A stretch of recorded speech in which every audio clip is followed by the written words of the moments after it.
the SU2 representation, a real 3-vector can be written as a rank 2 tensor.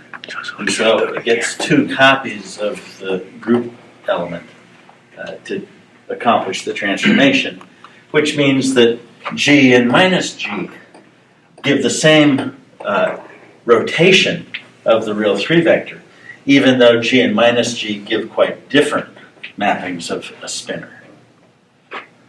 Oh, he's got a new stand for his camera. Please. Okay, so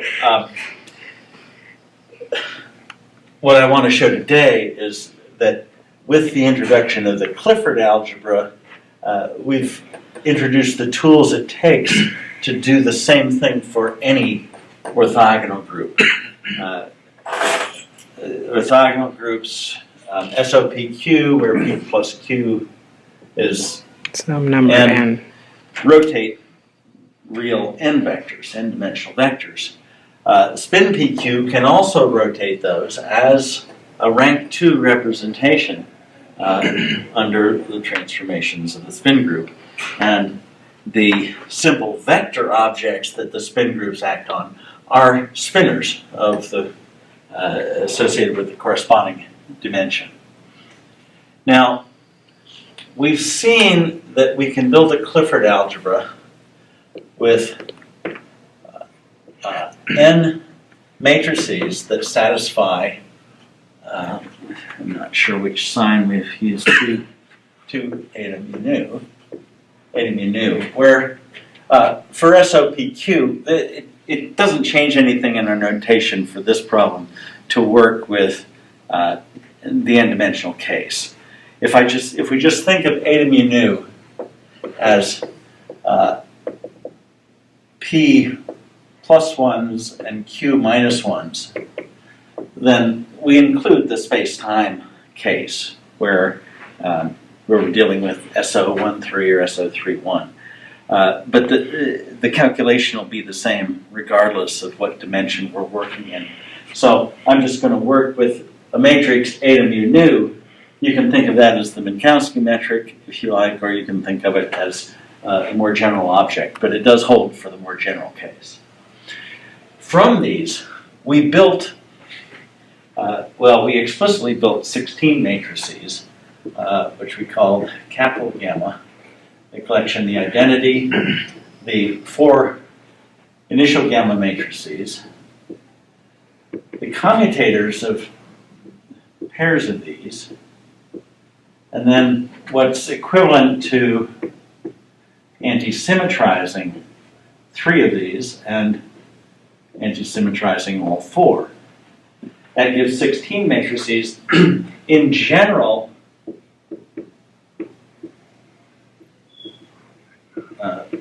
we have 2 to the n matrices of these. What we have are essentially the identity, the gammas, the anti-symmetrization of a pair of gammas, and all higher anti-symmetrizations up to and including gamma 1, gamma 2, up to gamma n, the product of all n of them. Okay. The ones that I want to look at today are these commutators. I want to work out the commutator of 2 of these. Now, it'll simplify this calculation if we know the back rule, cab. Back cab, yeah. I mean, what do you say will simplify the calculation? Remembering that this is 0 unless alpha is different from beta. Yeah. This is 0 unless mu is different from nu. Right. So I'm going to explicitly say alpha not equal to beta, mu not equal to nu.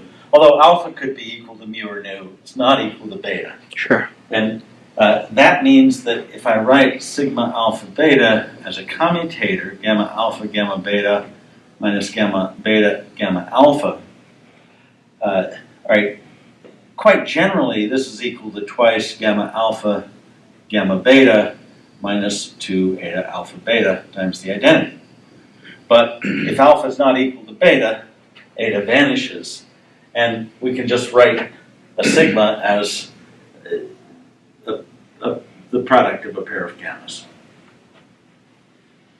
So, bearing this in mind, I can write this as the commutator, or 4 times the commutator, or if you like, define them to be half. But here, let's take a quarter of this, then equal to gamma alpha gamma beta commuted with gamma mu gamma nu.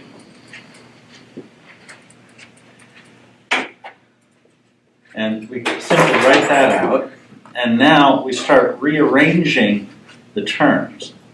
Gamma mu, gamma nu, gamma alpha, gamma beta. Questions so far? We just want to compute this and see what it is. Now, my strategy for computing it is to use the fundamental Clifford algebra relation to interchange pairs of these. So I move the gamma alpha gamma beta to the front, and it'll subtract from this, but there will be commutation terms that are left over. So again and again, I'm going to be using gamma alpha gamma mu is minus gamma mu gamma alpha plus twice eta alpha mu. That's basically the same as this relation. Hey, John. Okay, so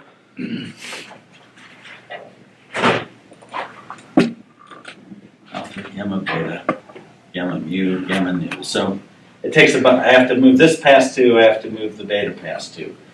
So let's just start by doing one. I can write this as minus gamma alpha gamma nu plus twice eta nu alpha times gamma beta.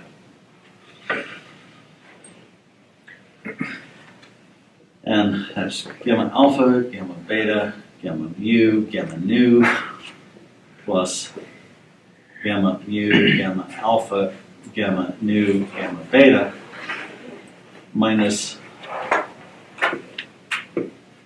twice eta nu alpha, gamma mu, gamma beta. So, continuing.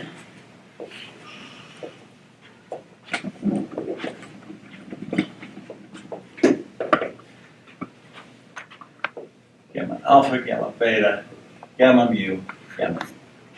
Then, okay, here, I'm going to do 2 at once. So, take a deep breath. I'm going to interchange the gamma mu, gamma alpha, and I'm going to interchange the gamma nu, gamma beta. I have to move them both anyway, and it doesn't confuse things too much to do them both at once. So, we get, and then this is plus now, but then I get minus gamma alpha gamma mu plus twice eta alpha mu.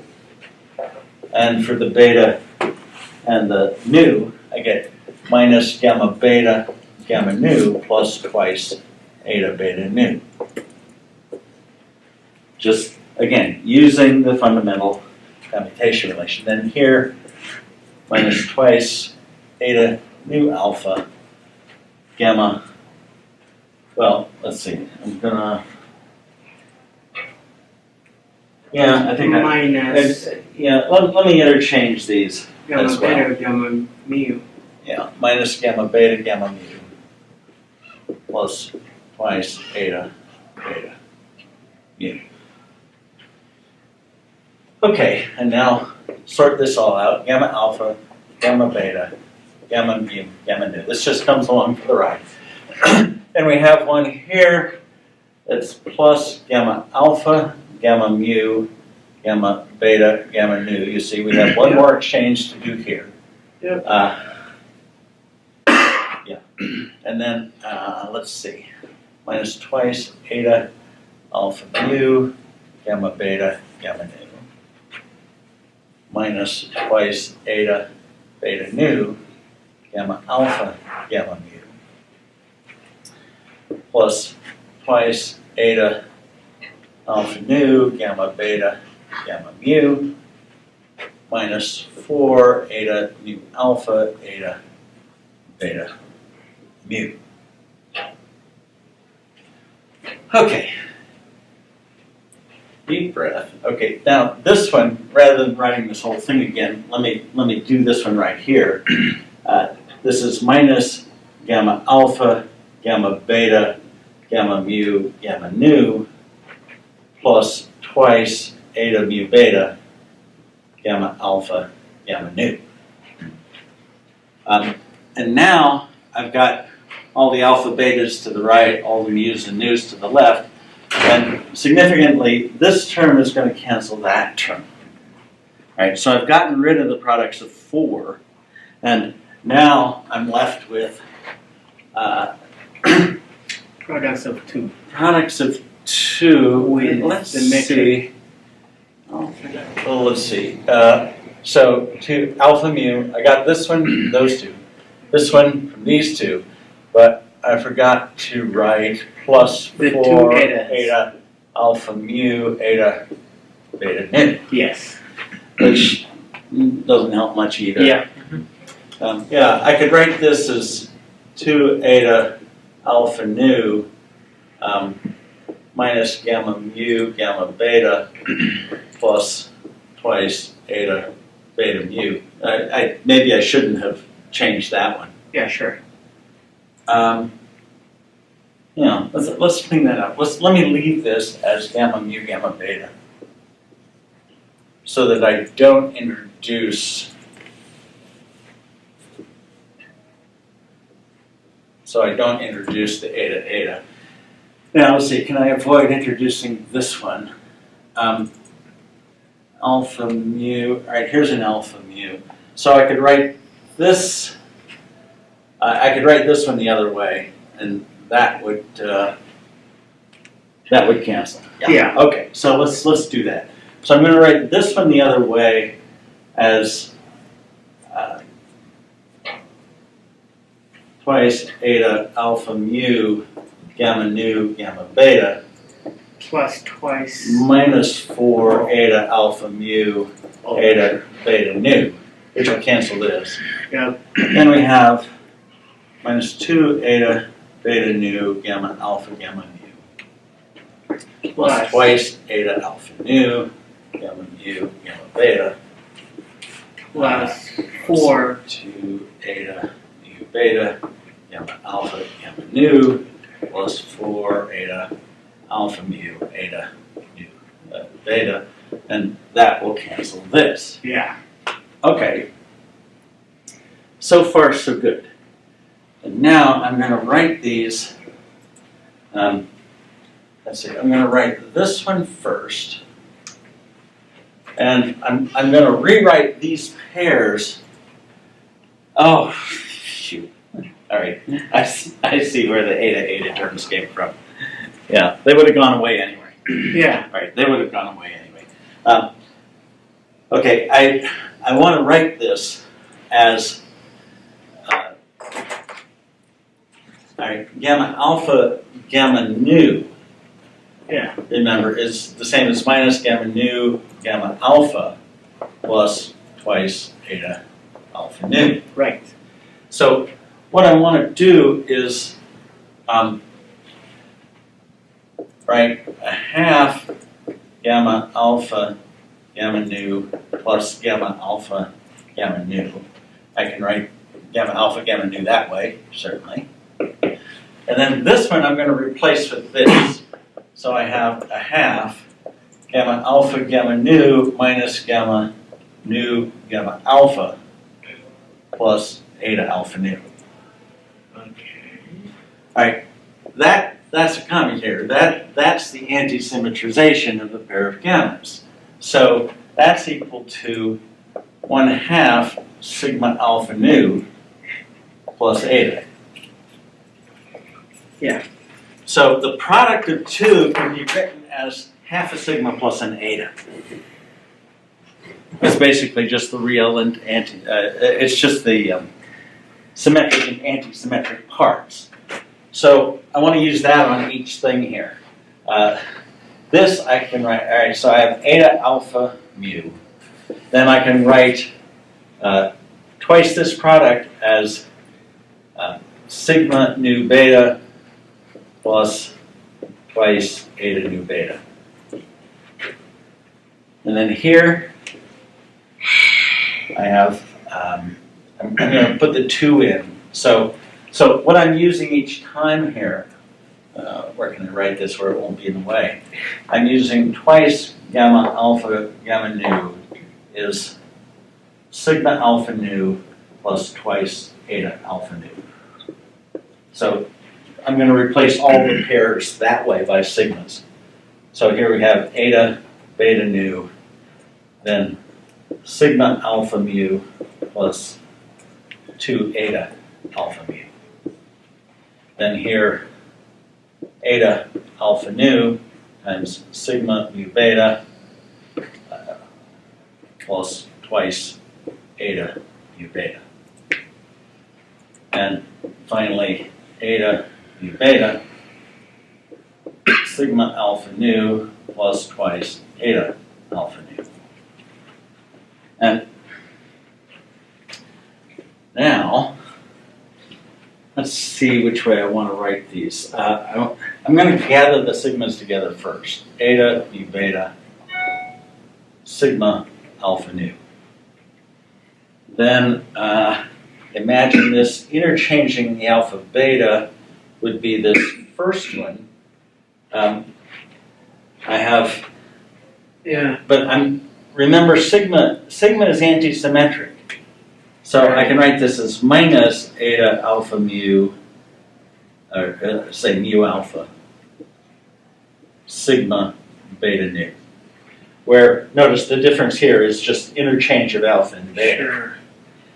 Then, if I imagine interchanging mu and nu, I need a nu beta here. Well, I have one here, minus eta nu beta, sigma alpha mu.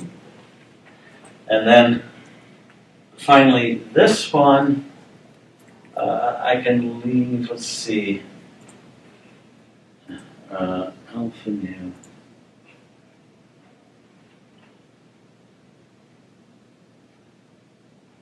Let's see, now I'm worried about the sign. Eta alpha nu sigma mu beta. What is that? That's,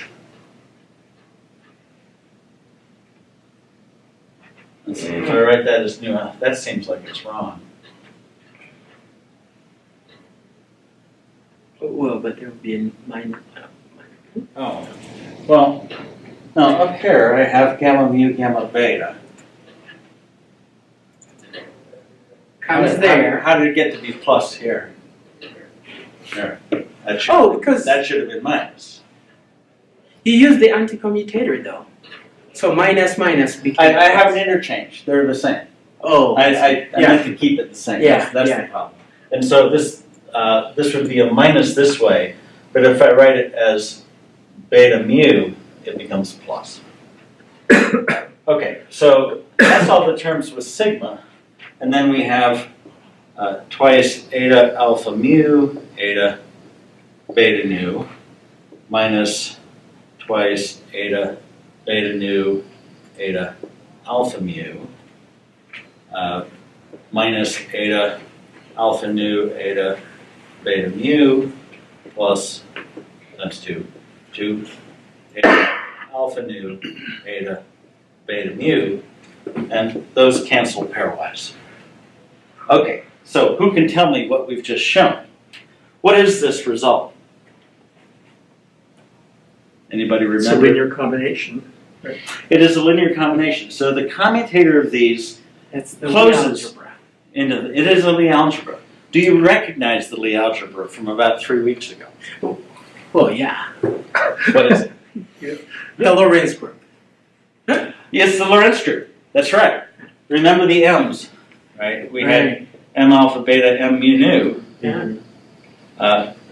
For the Lorentz group, or in fact for any SOPQ, I think I might have done, it has exactly this form with m's instead of the sigmas.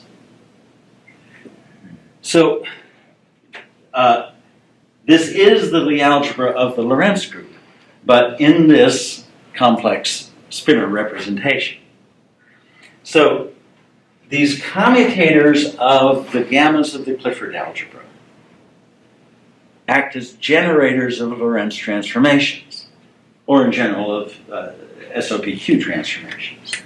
So now, these are anti-symmetric. So if I take a linear combination of the independent ones, I want to divide by half, because I'm really double counting. So think of this as just some real anti-symmetric coefficients summed on these. But sigma 1, 2 and sigma 2, 1, I'm just going to get 2 copies, because these are anti-symmetric too. So if I then exponentiate these, those are elements of spin PQ, or 1, 3 if we're thinking Lorentz group. That's when Mubarak.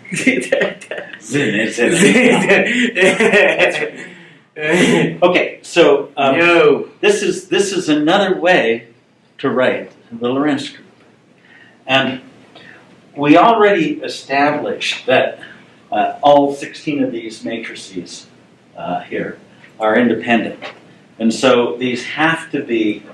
In fact, you can establish in a similar way that these are independent. These, there are 16. That's 2 to the 4th. So in order to have enough degrees of freedom to generate that many independent matrices, they need to be 2 to the n over 2 by 2 to the n over 2, which for n equals 4 is 4 by 4 matrices. Here, in n dimensions, they're just 2 to the n over 2 by 2 to the n over 2. And that gets fairly large. These act on alpha 1, alpha 2 to alpha 2 to the n over 2 component complex vectors. So we have developed some a full basis for 2 to the 2n by 2 to the 2n 2 to the n over 2 by 2 to the n over 2 dimensional complex matrices, which include among their number generators of rotations, SOPQ rotations, and which also act on 2 to the n over 2 dimensional complex vectors called spinors. These are spinors. Okay, so questions. Great. This is the systematic way to find the covering group of any orthogonal or pseudo-orthogonal group. Is this the most general Lorentz group, transformation you can get? Yeah. There's nothing bigger There's that nothing could be bigger. embedded in? That's right. There's nothing bigger. Let's see.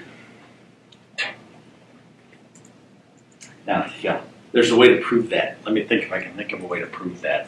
I'm not sure I can right off. But the answer is yes. This is the biggest it gets. So if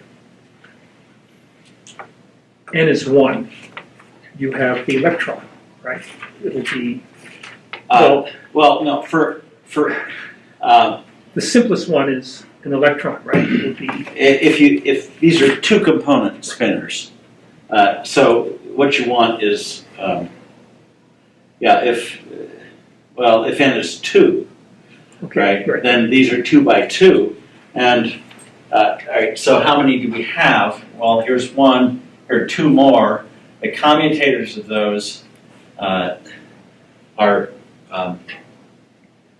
well, let's see, those are going to exist. Then the product of any 2,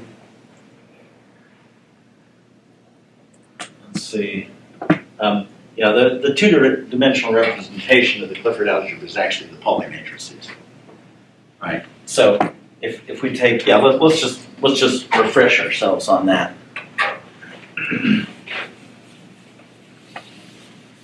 More or less working backwards here. So spin 3. You know, let's ask what that is. We need 3 matrices. Let's call them sigma, which anti-commute to give Kronecker ij times the identity. Well, the polymatrices do that times 2. Right? We know that the product of 2 polymatrices is 2 delta ij times the identity plus epsilon ijk sigma k. So if I take the symmetric part of this, if I take the symmetric part of this, it's only going to be the delta part. And that's exactly a Clifford algebra. Isn't there an I in there too? And the second term, I Yeah. epsilon? Very good I. Okay, so the polymatrices are one of these Clifford algebras. And if we exponentiate I times them, I phi over 2 n dot sigma, those are elements of SU2. So what this shows us is that spin 3 is isomorphic to SU2. That's accidental. Not all spin groups are unitary groups, but it happens to be the case for some of them. Let's see, what is it?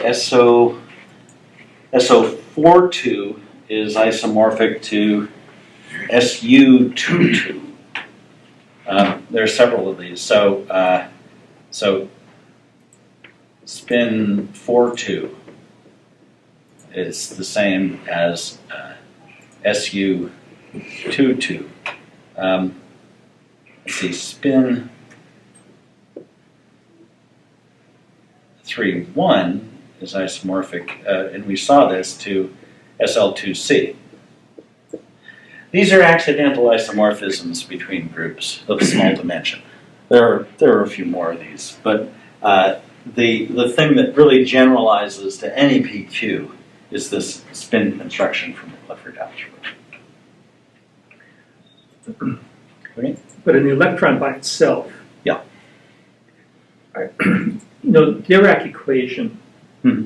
introduces antiparticles. Yes. And that seems to be required for relativistic invariance. Yeah. You need that. Yeah, you do. So if you have just the Dirac matrices, they're missing something. That's right. That's right. So are they a representation of the Lorentz group, even though they're missing the antiparticle part? No, they're a representation of SO3, But not the Lorentz group. not the Lorentz group. Ah. Okay. Yeah, they're great for spatial rotations, Okay. but you don't have the full Lorentz group there. So the smallest Lorentz group would be 4 components, right? 2 for That's the right. electron, 2 for the Yeah. induce. Yeah, and we constructed a set of these. That's the smallest. Yeah. They have to be 4 by 4. They have to be, in n dimensions, they have to be at least this big. So 4 dimensions, they've got to be 4 by 4, at least. And then because we can find a 4 by 4 representation, that's sufficient. In fact, it's been shown that you can write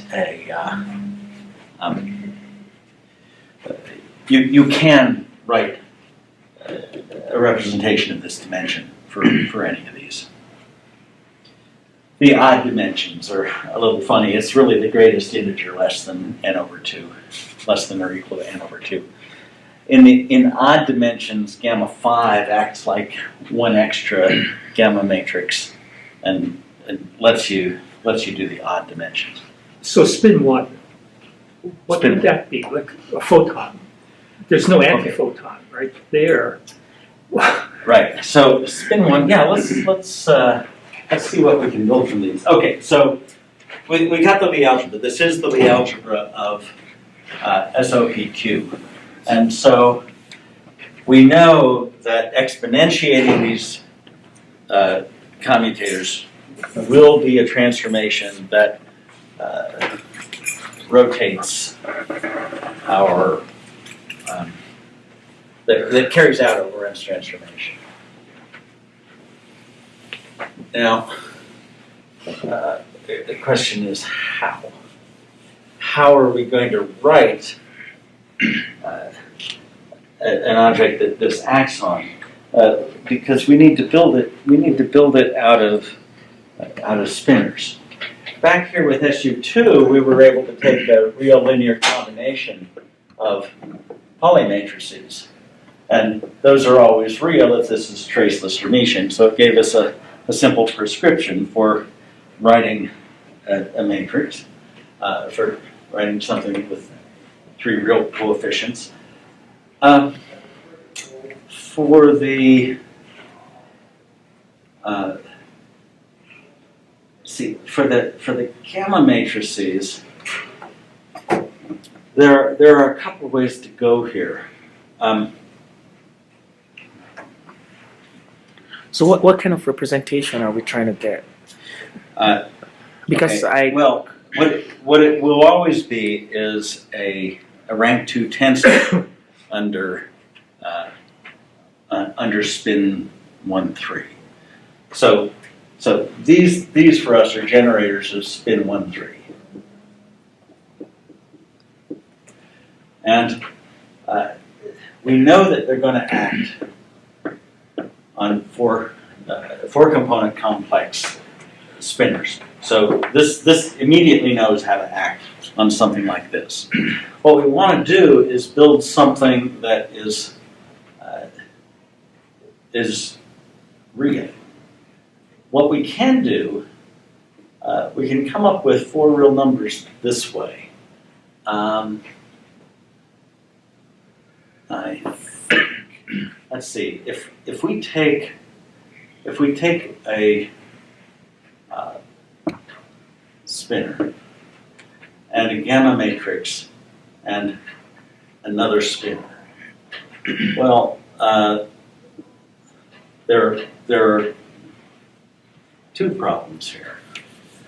The gamma matrices are 4 by 4, so I could write AB on gamma B.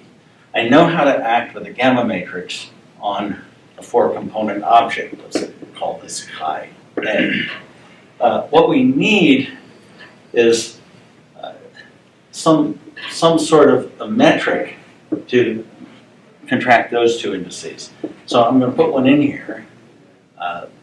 Let me write this as A, H, A, B, gamma mu, B, C,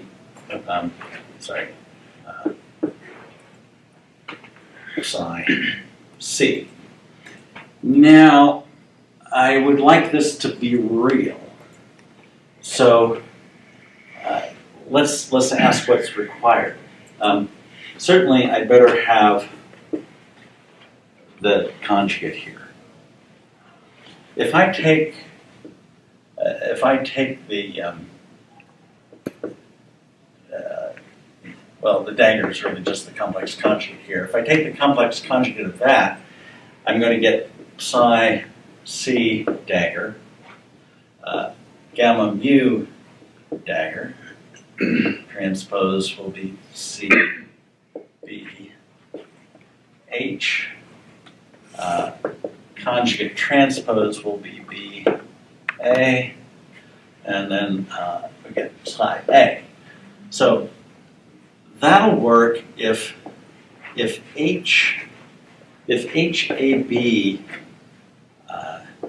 gamma mu BC. Right? If that has an adjoint which is equal to, all right, well, let's see, what do we need here? We want that to be basically HCB gamma mu B, because that'll contract these 2 just right. Well, we know the hermiticity properties of our representation of the gamma matrices. We built a representation where the gamma i's are, what were they, I sigma I off diagonal. And gamma 0 was 1 and minus 1. I think that's the representation. Does anybody remember for sure? I think that's the representation we wrote. Which means that gamma I dagger is minus gamma I, and gamma 0 dagger is gamma 0. Gamma 0 Hermitian, gamma I anti-Hermitian, and we are gamma I is plus minus. plus minus. Okay. Yeah. Okay, so if we take the dagger of that, it flips those. No, these should be anti-Hermitian though. Same. Like Yeah. this. Okay, no I. Okay. Okay. They have to square to minus 1. Yeah, okay. So they're anti-Hermitian. All right, no I. I was like, All right. So they have these hermiticity properties, and what I claim is if I use gamma 0 as the metric in this representation, so if I write gamma alpha and take the dagger of that, that's gamma alpha dagger, gamma 0 dagger is equal to gamma alpha gamma 0. But that, all right, if alpha is I, that's minus gamma I gamma 0. If alpha is 0, this is just gamma 0 gamma 0. But now gamma I and gamma 0 anti-commute, so this is plus gamma 0 gamma I, and that's just the property we need. We need H gamma dagger to be equal to H gamma. So by putting a gamma 0 in front of my gamma alpha, I produce something that's always Hermitian in this representation. Now that property is preserved under unitary transformations. The catch here is that H is a doubly covariant object, while gamma 0 is mixed. But numerically, we can take them to be the same matrix. I challenge any of you to find a quantum field theory book where people even identify H as a metric. It is a Hermitian metric on this space. If we keep track of correct index positions, it's got to be doubly covariant to basically lower this to be contractible with the gamma. But what people always do is to define gamma bar to be gamma 0, or to be psi bar to be psi dagger gamma 0. We make this definition that puts the right matrix in the right position so that this makes sense. So if I define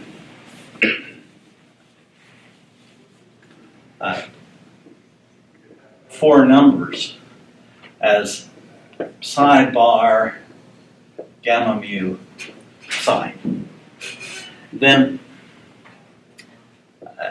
those numbers are going to be real because this is psi dagger gamma 0 gamma mu psi quantity dagger, which is, okay, this one first, psi dagger, gamma mu dagger, gamma 0 dagger, psi dagger dagger is psi dagger. And now this product, this is what we've constructed. Gamma mu dagger, gamma 0 dagger is equal to gamma 0 gamma mu. But when we interchange these, we get back to the original thing. And so this is gamma 0 gamma mu psi, and that is W mu. So W mu give us four real numbers. And so we've constructed a real 4 vector in this way.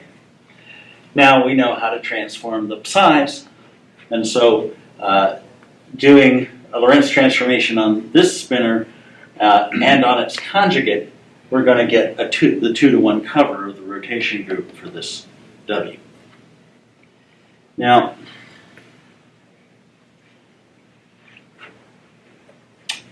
I don't remember for sure. I think if you use psi this way, this always comes out a null vector. That's not really a problem because it's a vector space. You can add them and get non-null vectors that way.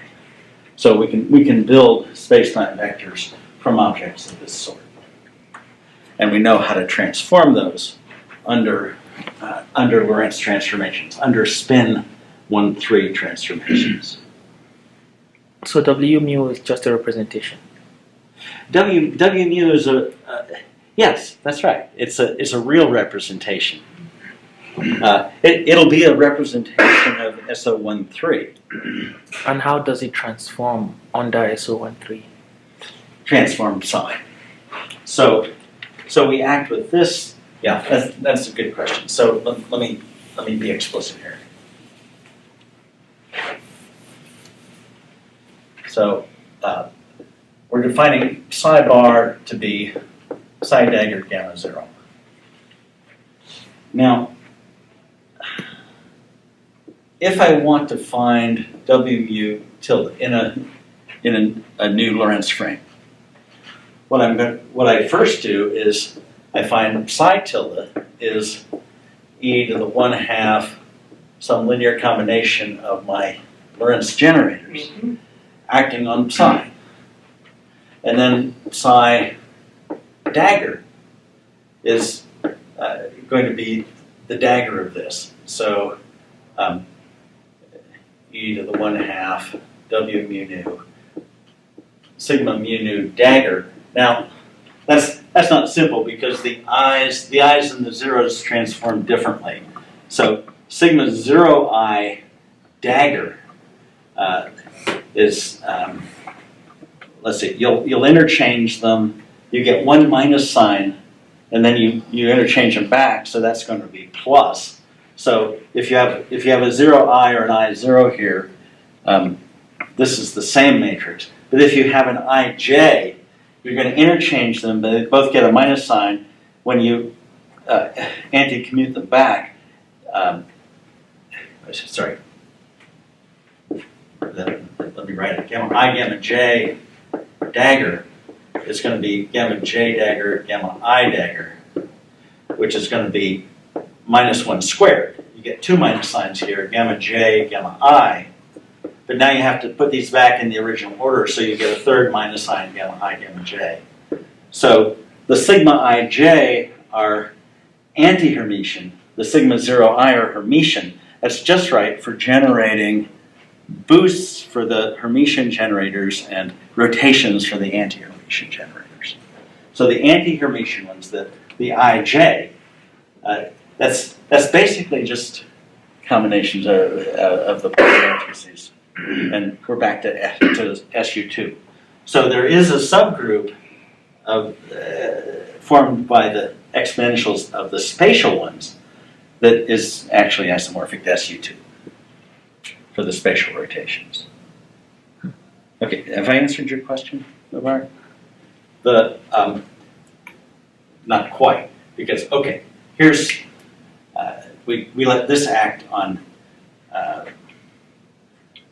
psi dagger, and now we put these into our expression for W.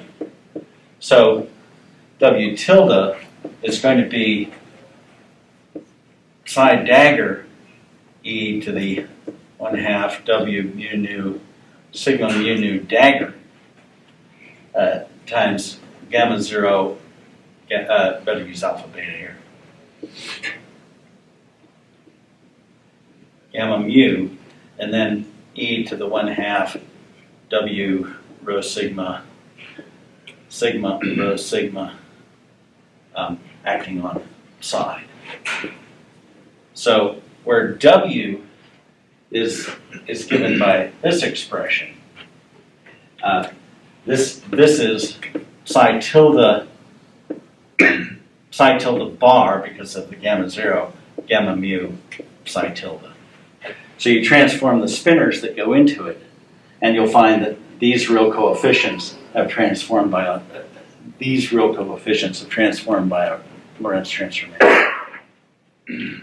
So the Lorentz transformation is inherent in the exponentials. Yes.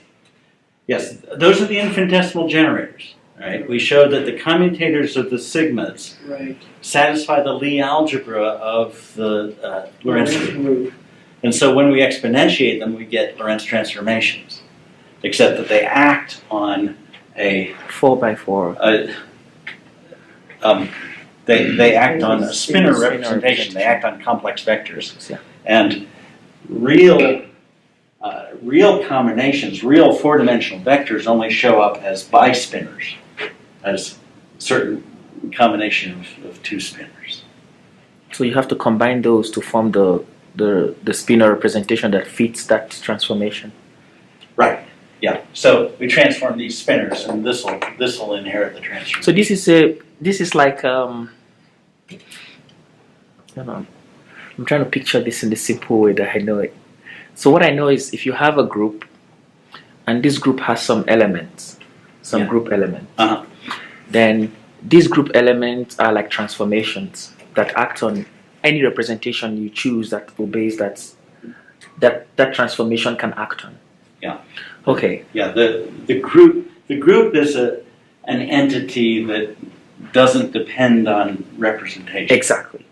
Now, my question was, if you have W mu as a representation, Yes. okay, so you are telling me if I act a particular group, which is SO13 according to you right now, like the Lorentz transformation. Yes. Right. So if I act SO13 on W mu, it will transform like a Lorentz transformation. Yes. So if I have an element of SO13, because what I see on the board is a general transformation because you are using the Lie algebra. So we have so we have all the elements condensed in that equation right Sure. now. That's like all the elements of the exactly. So I wanted that is something simple I wanted to see. So W mu will transform with the Lorentz transformation Yes. in that. That's right. Okay. Yeah. We're going to generate the same transformation this way. So what I'm claiming, and should be an exercise for you guys, right, is that if I write psi tilde bar gamma mu psi tilde, that is in fact lambda mu nu psi bar gamma mu psi. That's my claim. So if I transform each of these spinors, essentially what's happening is this object right here is going to end up being lambda mu nu. Let's see, what would it be? Psi bar gamma mu psi. All right. So you can actually work this out working with gamma matrices. Let's see, if you really should do one of these as an exercise. Okay, I'm not sure what I've put in the notes, but choose something simple. Choose a boost in the x direction, say. And so what that's going to be, if you wanted to do a boost in the x direction, sigma alpha beta. Well, what we said is the sigma 0I are there are things like gamma 0, gamma I minus gamma I, gamma 0. If I take the dagger of that, that's going to be gamma I dagger, gamma 0 dagger minus gamma 0 dagger, gamma I dagger, which is minus gamma I, gamma 0, plus gamma 0, gamma I, which is sigma 0 I again. So those are the 0 I ones are Hermitian, when you exponentiate Hermitian generators, you get boosts, not rotations. And so I claim that if you want to do a boost in the z direction, exponentiate sigma 0, 3. We know sigma 0, 3 is this matrix. Exponentiate, all right, with the 3 here, exponentiate that. It's just powers of the Pauli matrices. It squares to -1, it's going to alternate, and you'll find that what you get when you work out this exponential, that this action will give you a boost. It'll give you sinh and cosh, the way we found for when we generated the Lorentz group before, right? But these really will generate Lorentz transformations. So psi here is not used as a field. Oh, psi is a field. Yeah, we're not using it that way. We're just transforming it, say, at a point. Sure. At each point. Now, psi, probably we want that to be a solution to the Dirac equation. We're not far from solving the Dirac equation here. I want to say, like a few things. And if we stay till the cows come home and they're late tonight, then, maybe, let's see, I forget what order, what's coming up very shortly is quantization of first scalar, then spinor, and then vector fields. All right, and you've seen it in Charlie's class last spring, that you get these Fourier series and you quantize the amplitudes. Well, it's going to be very similar here. But we're going to build up from scalar field to spinor field to vector field. The vector field will be electromagnetism, but quantized.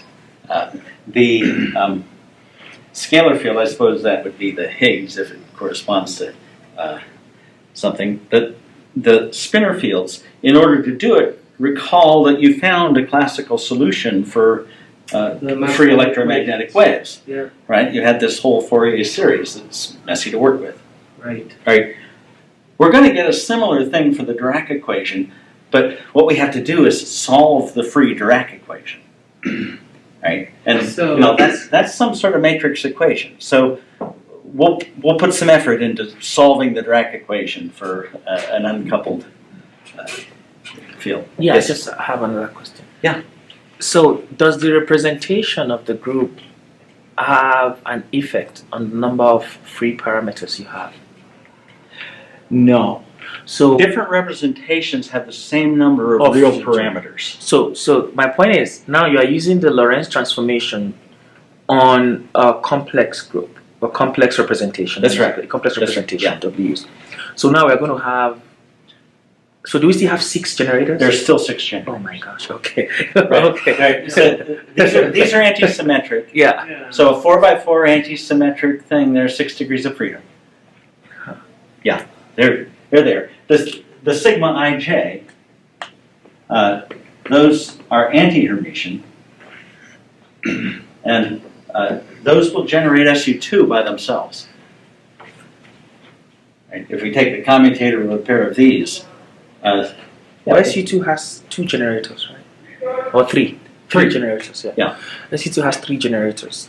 And we get SU2 from SO13? yes, because of the 3, right? The 3 rotations only. Yeah, there are 3 rotations in the Lorentz group. So the 3 rotations in the Lorentz group correspond to SU2? Oh, because these are now complex.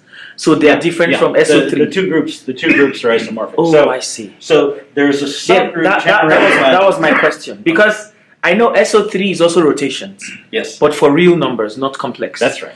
SU2 is rotations for complex numbers. Yes, But now we are applying Lorentz transformation to complex things. So the rotations we get out of them will be isomorphic to SU2. that's right. Okay. Okay. Good. Yeah, let's compute these with our representation.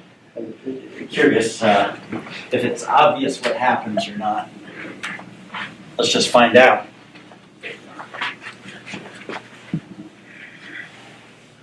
Oh, erasing is really interesting. I wiped out on my bicycle No, this yesterday. group thing is really has been giving me headache. Right. For the past few days, I try to sit down and read about them, and Oh, what, the reading? oh shoot, Ah. it's a lot. It's a lot deeper than just on the board. Oh,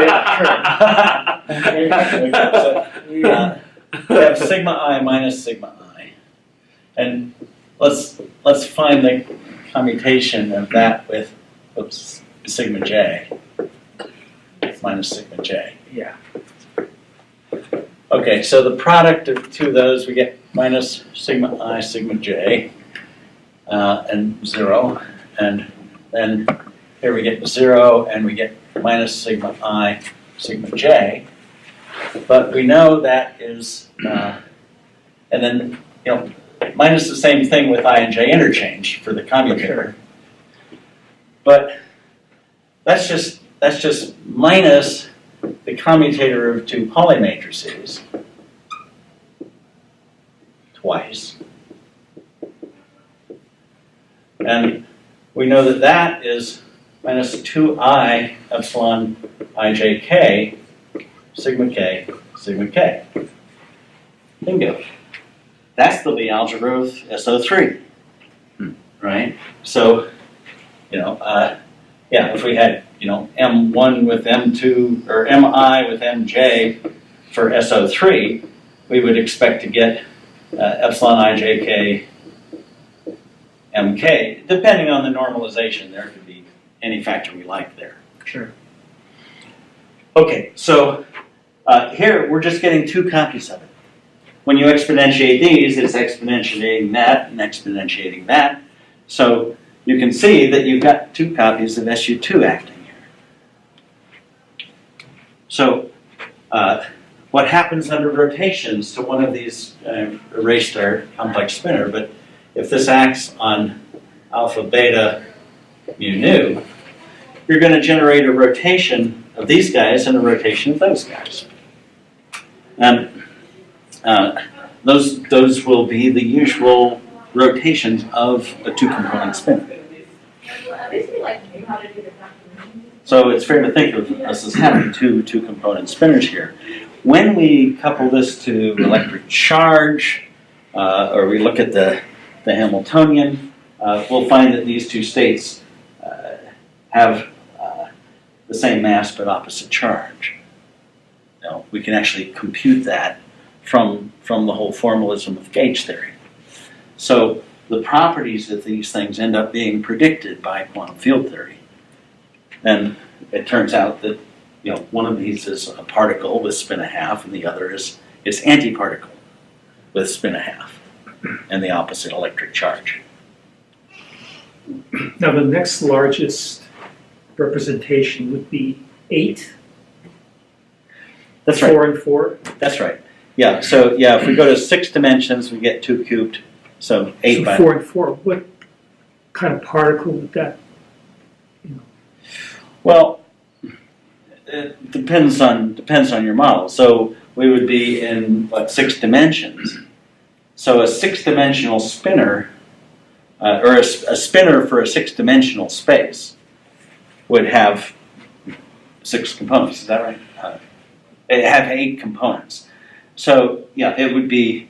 You could think of it as two-component spinners. Now the question is, does that 4-component spinner have the same properties as this 4-component spinner? You have more gamma matrices, right? You've got a whole bunch of these now. You're going to have 2 to the n, 2 to the 6th of those, which is what's 2 to the 6th, 64. Is that right?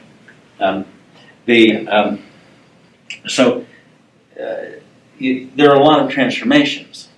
Now it's quite possible that from these transformations you can construct projection operators that project out the top one or the bottom one. And you can look at the properties of those. With the 4-component spinners, we do that. There are 2 very important projection operators.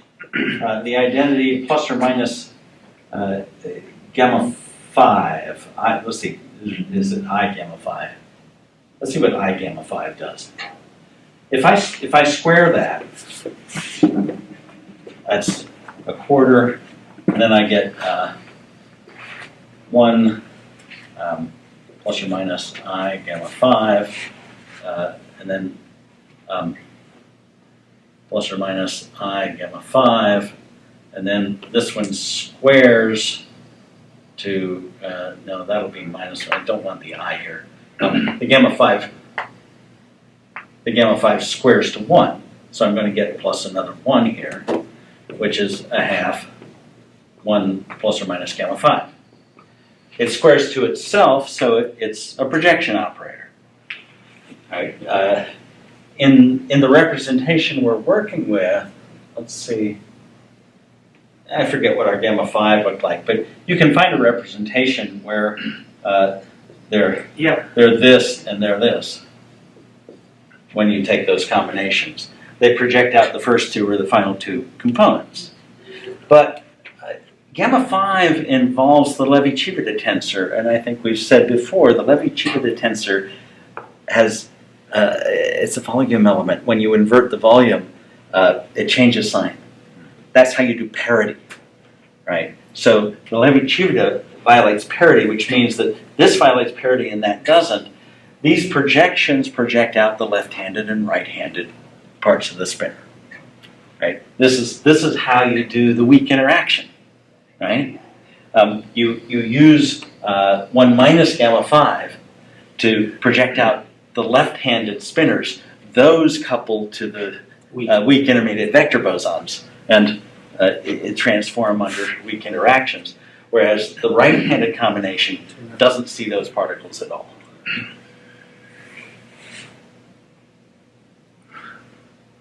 Pretty wild, huh? yeah. Okay, Well, so if you know we're going to keep working with this stuff, right? Yeah. Do those exercises. Many of those exercises, I think some of you are finding they're not hard. You know, once you understand what's being asked, and the point of them is to get you familiar with the notation, Yeah, right? that's They're the- really not meant to be, you know, the kind of problem I'm giving in classical mechanics, for example. Which, you know, For could- me, could it's take kind you- of like I'm still getting used to a lot of the notations. That's exactly what you're supposed to be doing with those. So do those exercises. You know, it will get harder and harder to understand what we're doing if you don't digest this notation a little bit. And you've experienced that before, I'm sure. Questions? Let me see what the next thing is here.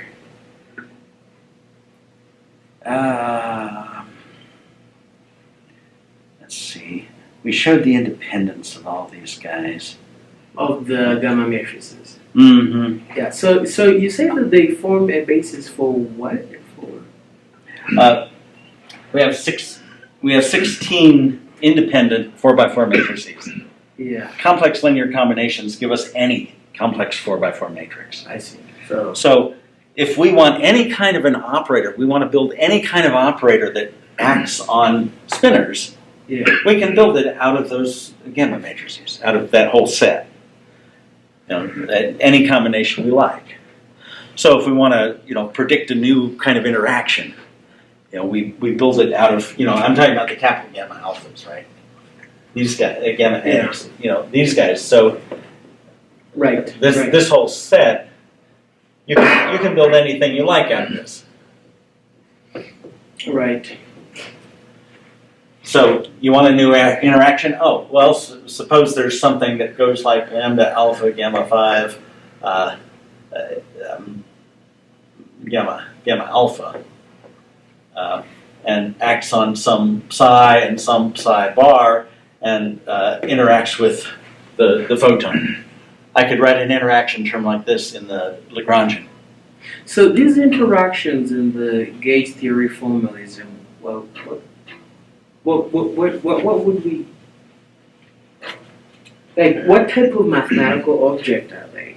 So let's The interaction. Well, they're in the action. The action is a scalar, right? The action is a real scalar. Yeah.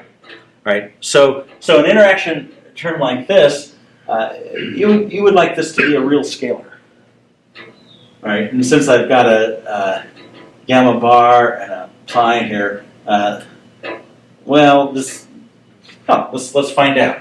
You know, is this real or not? So if I take its dagger, what happens? I've got A alpha, which is just a coefficient. Then I get this psi dagger.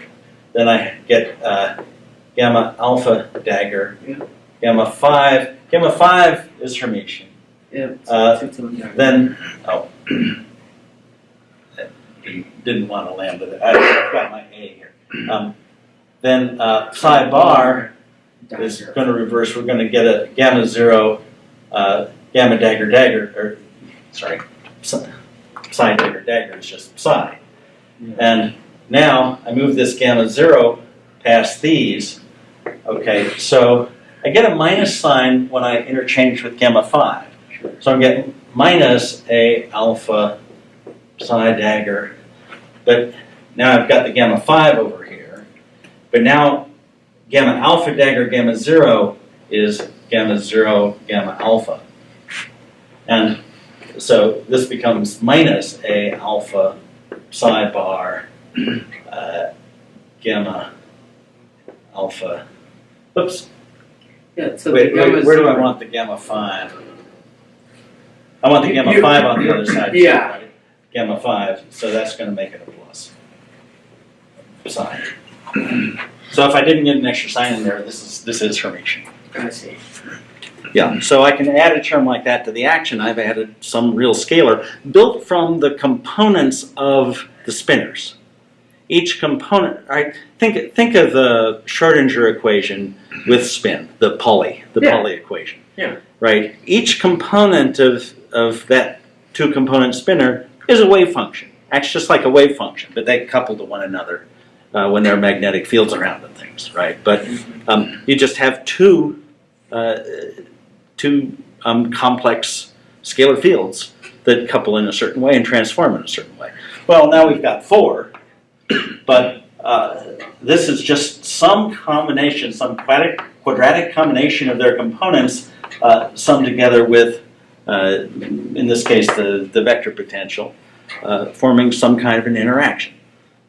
Well, it happens that this one doesn't really occur, but the interaction with the electromagnetic field does, and there is some term which is predicted by gauge theory that will tell us exactly what interaction to put here. So gauge theory, as it turns out, gives us exactly the right form of these interactions. That's magical.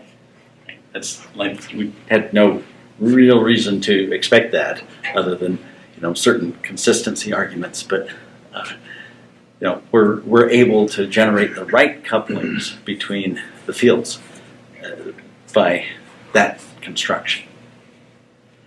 In the beginning, go ahead. It's okay. In the beginning, people didn't know what interactions the particles obeyed. You would write things like this and go to a cyclotron and measure and see if it occurred. Or in the opposite form, you would do experiments in the cyclotron, try and see, oh, well, this happened and that didn't. That means there can't be such and such a coupling. And you would write something that didn't have that coupling and try and restrict your theory that way. So you might just write down some linear combination of all of these and use the 16 complex coefficients as some undetermined constants in a prediction of scattering experiments, and see what values they take. Measure the coefficients, and you find everything but the coefficient of this and the coefficient of that is close to 0 with an experiment. And that's pretty much what you find. Yeah, two questions. Yes. When we try to create a model that fits experiment, Yeah. and we throw out those models that don't seem to have experimental backing, Mm-hmm. I don't know. Do we have to always model things we see in labs? Can't we model things that are not there? Well, that's what people did at first, right? I mean, people would write, oh, I can take any linear combination of these, and that's a possible interaction. So I write, every Hermitian thing I can think of, and rule them out by experiment. Now, if something new turned up in a present-day experiment, because we're at much higher energy than we were in the 70s and 60s, right? So something new turns up. Well, what's conserved? What's violated? People have enough of a handle on what these different interactions do that they could very quickly write down some combination that would be a possible model for that new interaction. Okay. A scalar is always invariant, right? Yeah. Does it have to do the invariance of a scalar? Does it have to do anything to do with local and global invariance, or it doesn't matter? Well, we should say invariant under what? Okay, so as a scalar, there's only one component. So if you do a boost, nothing happens. Well, things can happen to the coordinates, though. So if I have a scalar field that depends on the coordinates, now I do a Lorentz transformation. Well, it's psi tilde at x tilde. Well, psi tilde is just psi, but you're evaluating at a different point here. And so there could be some effect from the change of coordinates. In general, if I had a vector field, then I take into account both of those. So this transforms. Let's see. Let's make it a vector like this. So lambda mu nu a nu. The components mix up, but also these guys do. Alpha beta x beta. And you can expand this infinitesimally and find what the variation of x is under that transformation. Okay, that answers my question. Because I was worried if we say all Lagrangians are scalars and scalars are invariant, why do we have to do local gauge transformations? They are just invariant. Yeah. They should be symmetric automatically if they are scalars. Invariance depends on the transformation. Right. So globally, a scalar may or may not be invariant. It depends what it is. If I take a complex scalar field and I say, is it invariant under complex conjugation? Well, no, because I get this conjugate. That's something different. So it all depends on, what function of the fields you're talking about and what transformations of the fields. So under like a global gauge transformation, scalars are invariant. But once we introduce coordinates, anything can happen.